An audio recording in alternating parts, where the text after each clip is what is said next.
तमिलनाडु, केरल और पुदुचेरी के दौरे पर हैं और विधानसभा चुनाव के प्रचार में जुटे हुए हैं। लेकिन इस दौरे के बीच कांग्रेस में झगड़ा काफी बढ़ गया है और इस झगड़े ने यह बता दिया कि लोकतंत्र में असहमति की बात करने वाले कांग्रेस पार्टी में इन दोनों ही शब्दों की कोई जगह नहीं है और कांग्रेस का सेकुलरिज्म भी काफी दिखावटी है।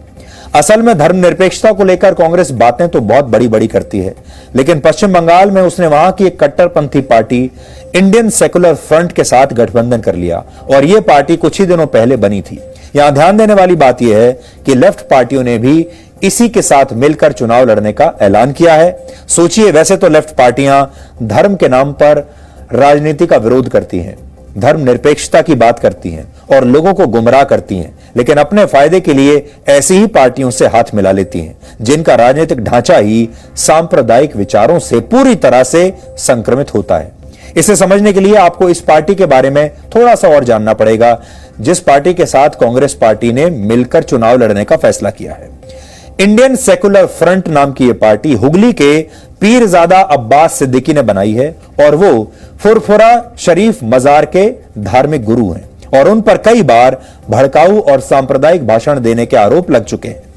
महत्वपूर्ण बात यह है कि इस पार्टी ने पहले असदुद्दीन ओवैसी की पार्टी AIMIM से भी गठबंधन करने की कोशिश की थी, लेकिन यह हुआ नहीं और बाद में इसमें कांग्रेस की एंट्री हो गई और लेफ्ट पार्टियों और कांग्रेस का इसके साथ अब गठबंधन भी हो चुका है।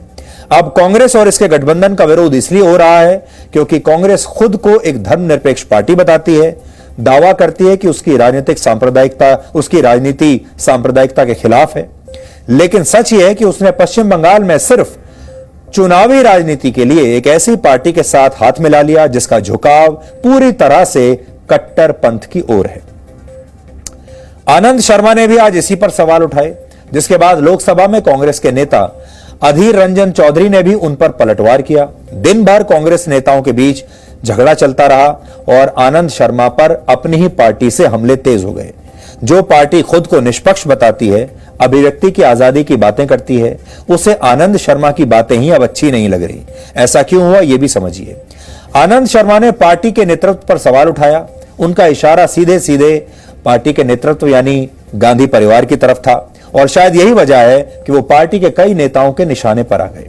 यही नहीं, प्रधानमंत्री मोदी की तारीफ करने के लिए कांग्रेस के नेता गुलाम नबी आजाद पर भी हमले हो रहे हैं और कांग्रेस के कार्यकर्ताओं ने उनके पुतले फूंकने भी शुरू कर दिए हैं। गुलाम नबी आजाद जैसे नेताओं ने कभी सपने में भी नहीं सोचा कि उन्हीं की पार्टी के लोग एक दिन उनका इस तरह से अपमान करेंगे।